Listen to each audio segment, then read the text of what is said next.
আসসালামু আলাইকুম, সবাইকে ওয়েলকাম জানাচ্ছি আমার চ্যানেল রুমিস ফ্যাশনেবল হাউসে। আমি ফারহানা ইয়াসমিন রুমি চলে আসলাম আপনাদের মাঝে আরেকটি নতুন ব্লগ নিয়ে। আশা করি আপনাদের ভালো লাগবে আজকের ভিডিওটিও দেখলে শেষ পর্যন্ত। বরাবরের মতো আজকেও সকালের নাস্তা দিয়েই ব্লগটি শুরু করেছি। শেষ পর্যন্ত দেখবেন এই আশাই করি। আমি বেডশিট সেলাই করেছি, সেটা শেয়ার করেছি আজকের ব্লগে, এবং বিকেলের নাস্তা পর্যন্তই থাকছে। তো সকালের নাস্তাটা আমি একটু ডিম পরোটা ভেজে নিচ্ছি। আসলে সাংসারিক জীবনে আমরা টুকিটাকি অনেক কাজই করি, যেগুলি সবসময় হয়তো ক্যামেরাবন্দি হয় না, আবার কখনো কখনো ক্যামেরাবন্দি হয়ে যায়। সেরকমই কিছু কাজ নিয়ে আজকের ভিডিওটি সাজিয়েছি। শুরুতেই একটা রিকোয়েস্ট, যারা আমার চ্যানেলে নতুন এসেছেন, এখনও আমার চ্যানেলটি সাবস্ক্রাইব করা হয়নি, প্লিজ আপনাদের প্রতি রিকোয়েস্ট থাকবে আমার চ্যানেলটি সাবস্ক্রাইব করে বেল বাটনটিও চাপ দিয়ে আমার পাশেই থাকবেন। আর যারা এই কাজটি করে ফেলেছেন তাদেরকে আমার পক্ষ থেকে অনেক অনেক শুকরিয়া। তো পরোটাগুলি ডিপ ফ্রিজে ছিল, ডিপ ফ্রিজ থেকে এনে এখন সেঁকে নিচ্ছি। আর সাধারণভাবে একটি ডিম পোস্ট করে নিচ্ছি। তো এটা আমাদের সকালের বাঙালির একটা নাস্তা, ডিম পরোটা অথবা ডিম রুটি অথবা ভাজি রুটি বা অথবা পরোটা রুটি বা ডাল রুটি, যেটাই হোক, এই 3-4টা আইটেম দিয়ে আমরা বেশিরভাগ বাঙালিরা নাস্তা করে থাকি। তো যেটা আমাদের বাঙালির রুচি, সেই অনুসারেই আমাদের সকালটা শুরু হয়।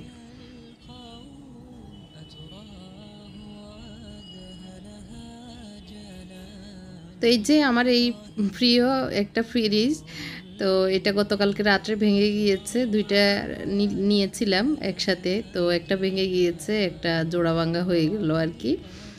তো আমার এখনও মদিনা আসেনি, আসলে ও দোয়া পাটলা আছে বাসি, সেগুলি একটু করে নিবে। তো আমরা নাস্তা করে নিই, আরও একটু জমবে একটু দুইটা, তো সেগুলি সহ ও এসে করে নিবে আর কি।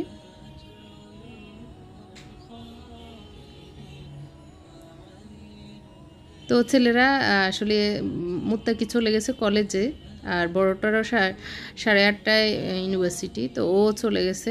মুমতাসির আরও পরে নাস্তা করবে। এখন আমরা দুজন হাজব্যান্ড ওয়াইফ নাস্তা করব, এর জন্য নাস্তা রেডি করে নিচ্ছি। ডিম ভাজা শেষ, পরোটাও ছেঁকা প্রায় শেষ। আমাদের দুজনের জন্য 4টা বেজে নিচ্ছি। আর একটু দুধ চা করবো, এর জন্য চায়ের পানি বসিয়ে দিয়েছি। আজকে আমি দুধ একসাথে গুলে তারপরে চা পাতাটা দিব আর কি। তো এর জন্য এখানে 2.5 চামচের মতো দুধ দিয়ে দিয়েছি। আর এখন দিয়ে দিচ্ছি 2 টেবিল চামচের থেকে একটু বেশি হবে চিনি। পানি একটু বেশি আছে 2 কাপের, তো এই জন্যই ওই পরিমাপে দুধ চিনি দিয়ে দিয়েছি। তো ভালো করে ফুটে আসলেই আমি চা পাতাটা দিয়ে দিব। আর আমরা চা পাতা ইউজ করি তাজা, সবসময় বলে থাকি তাজা চা পাতা দিয়ে আমার কাছে মনে হয় আর কি চাটা খেতে ভালো লাগে। আর দুধটা হচ্ছে মার্কস দুধ।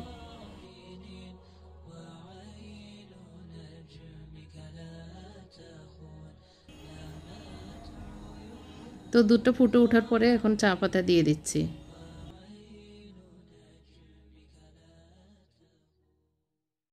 তো এখানে আমি 4 চামচের চেয়ে একটু বেশি দিয়েছি চা পাতা দিয়ে ভালো করে ফুটিয়ে নিচ্ছে। আর ফুটে একদম বের হয়ে যাবে এরকম অবস্থা, তো আমি হাতে নিয়ে এভাবে জাল দিয়ে নিচ্ছি চাটা ভালো করে।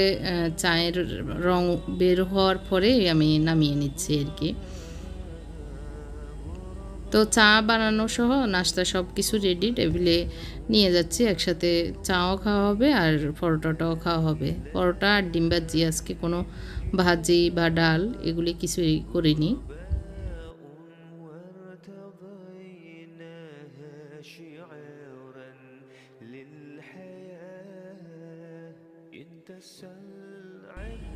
আমাদের নাস্তা রেডি, আমরা নাস্তা করে নিচ্ছি।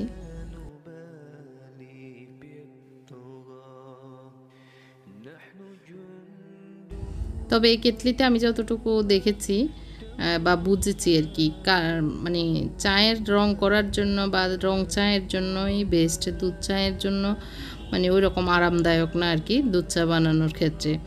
তো লিকার করে পরে অন্য পাত্রে আমি যেভাবে চা বানাই আর কি দুধ চিনি দিয়ে ওইভাবে করা যাবে, লিকারটা সুন্দরভাবে হয়। তো উনি ওনার হাতের কাজটা সেরে নাস্তা শুরু করবে, তো আমি শুরু করে দিয়েছি। আর চা দিয়ে পরোটা দিয়ে খেতে অনেক ভালো লাগে। আমাদের ফেনী নোয়াখালী বা চট্টগ্রামের মানুষেরা বেশি এটা খাওয়া হয় মনে হয়।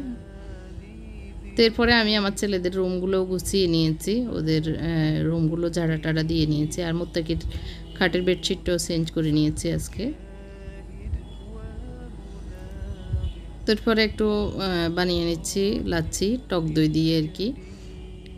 উনি বললো একটু টক দই দিয়ে লাচ্ছি বানিয়ে দাও, ঠান্ডা মানে গরম এত বেশি পড়তেছে, আর পরোটা খাওয়ার পরে মনে হয় গরমটাও আরেকটু ভালোই লাগে। তো না খেয়েও উপায় নাই, আর খেতে তো হয়, আর এদিক দিয়ে তো গরমে জানটা বের হয়ে যায়।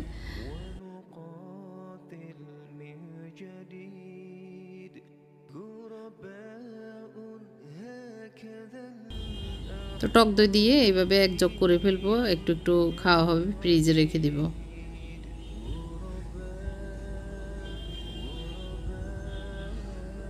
আমি একটু বিট লবণ আর লবণ দিয়েই করি, তাহলে টেস্টটা বেশি ভালো লাগে।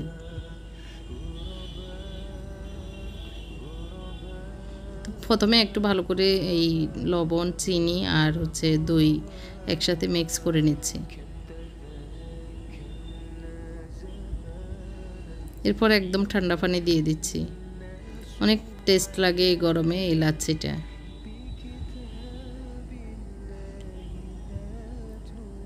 মানে শরীরে প্রশান্তি এনে দেয়, এটাই বলা যায়। তো আমি লবণ চেক করে নিয়েছি, মনে হচ্ছে একটু টক দিলে আরও বেশি ভালো লাগবে, তো এর জন্য একটু লেবু চিপে দিচ্ছি। লেবুতে রস নেই, তারপরেও চেষ্টা করছি একটু চিপে ভালো করে দিতে।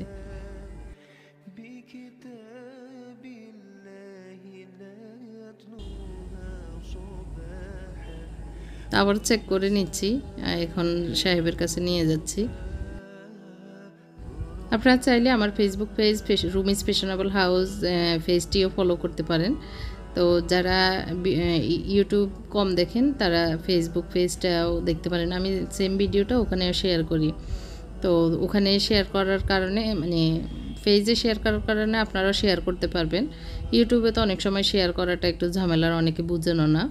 তো ফেসবুকে শেয়ার করাটা অনেক ইজি, আপনারা চাইলে শেয়ারও করতে পারবেন। তো এখন আমার জন্য একটু মগ নিয়ে এসেছি, আমিও একটু খাবো এর জন্য।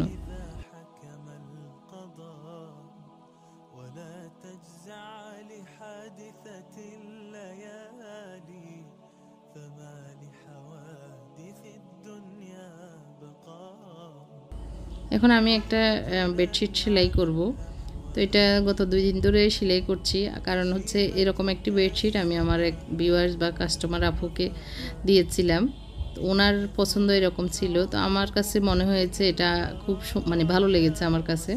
তো এই জন্য ভাবলাম যে আমার জন্য একটা বানাই। তো এটা আমি মানে মাথার বালিশের কাভারের জন্য কাপড় নিচ্ছি। এটার জন্য নিয়েছি আমি লম্বায় হচ্ছে 29 ইঞ্চি আর সাইডে হচ্ছে 21 ইঞ্চি নিচ্ছি, মানে 20 ইঞ্চি যেন হয়, তো আর 28 ইঞ্চি যেন থাকে ওইভাবে আর কি। তো দুইটা একসাথে কেটে নিচ্ছি, যার কারণে মাঝখানে এভাবে কেটে এটাকে আলাদা করে নিচ্ছি। তো সাইডে আমি একটু দাগ দিয়ে দিব, কতটুকু সেলাই করব সেইটা। আর বেডশিটের কাপড়টাও আমি আলাদা করে নিয়েছি, 18 ইঞ্চি 3 দিকে কুচি দিয়ে তারপরে মানে বেডশিটটা সেলাই করব। মাথার অংশটা এমনি নর্মাল থাকবে, তো কুচিটা আগে সেলাই করে তারপর মানে বেডশিটের যে কাপড়টা মাঝখানের টপটা সেটাতে লাগাবো আর কি। আর এটা হচ্ছে ছোট একটা কোলবালিশের কাভারও করছি, দুইটা আমার যেহেতু ছোট ছোট দুইটা কোলবালিশের কাভার আছে, তো এটার জন্য এটা সেলাই করে মানে করবো, এর জন্য সোজা করে কাপড় কেটে নিচ্ছি। তো এখানে আমার যে কোলবালিশ সেটা 22 ইঞ্চি বাই মানে গোলে হচ্ছে 22 আর ইয়েতে হচ্ছে 26 ইঞ্চি লম্বায়। তো যতটুকু লাগবে আমি কেটে নিচ্ছি, আর এই তো মিলিয়ে ঝুলিয়ে রাখতেছি। আর সেমভাবে দুইটা বালিশের কভার, দুইটা মানে কোল বালিশের কভার এভাবে কেটে নিয়েছি। আর এই তো এখন সেলাই করব। প্রথমে আমি বেডশিটের যে কুচির কাপড় সেটা করছি, আর এখানে আমি যে গোলাপি কাপড়টা দেখেছেন ওইটার সাইডের কুচিগুলো হবে এই গোলাপি চেকের আর কি, ম্যাচিং করে নিয়েছি। তো এটা একজন ভিউয়ার্স আপু অর্ডার করে নিয়েছিলেন, তো আমার কাছে খুব পছন্দ হয়েছে। তো উনি ওনার মেয়ের জন্য নিয়েছেন, কিন্তু আমি আমার রুমের জন্য মানে ইউজ করব। তো বেডশিটটা সেলাই করে নিয়েছি, এখন আমি বালিশের কভারও সেলাই করে নিয়েছি। তো সব কিছু দেখাতে গেলে অনেক লং ভিডিও হয়ে যাবে, এর জন্য এখন আমি বালিশের কভারের উপরে এরকম দুইটা বউ দিব। তো বউ বলে আর কি, বা কী বলে, আমি ফুল আর কি। তো ফুল বানিয়ে নিচ্ছি।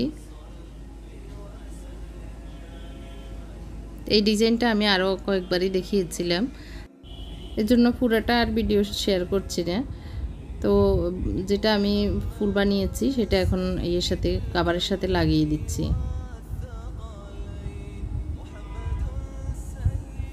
খুব ভালো লাগে, আর চেকের কারণে এই জিনিসটা সুন্দরই লাগে, মানে বেডশিট সেটটা আর কি।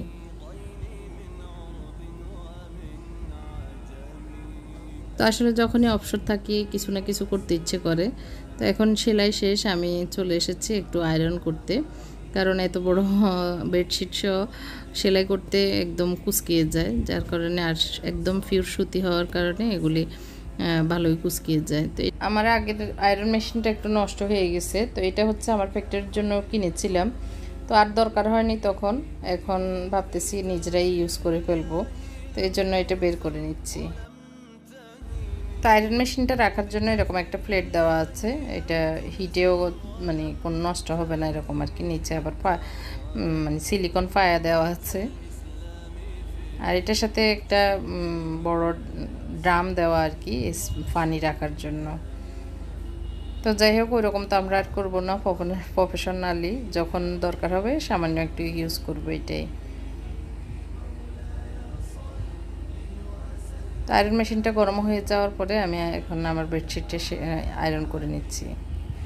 দুপুরের রান্নাটাও করে ফেলছি, তো দুপুরের রান্নাটা আর শেয়ার করছি না।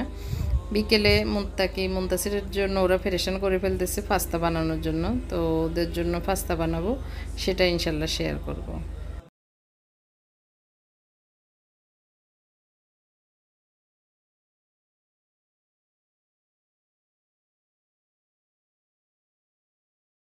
আয়রন করা হয়ে গিয়েছে, আমি ভালো করে আয়রন করে এইভাবে রেখে দিব, তাহলে যখন আমার প্রয়োজন হবে বিছাতলে ভালোই লাগবে দেখতে এটা আর কি।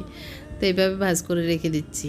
আর কুচিটা দেখতে পাচ্ছেন, মানে সাইডে যে কুচিগুলি, এগুলি 19 ইঞ্চি কাপড় নিয়েছি, সেলাইতে গিয়েছে, বোটে একটু নিচে কাঁচা সেলাই করেছি, আবার জয়েন্ট দিয়েছি, সেটাতে 1 ইঞ্চির মতো চলে গেছে, আর টোটাল 18 ইঞ্চি কুচি আছে আর কি।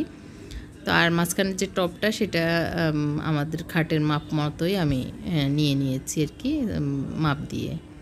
আর এই তো বালিশের কভারগুলি এরকম হয়েছে দেখতে।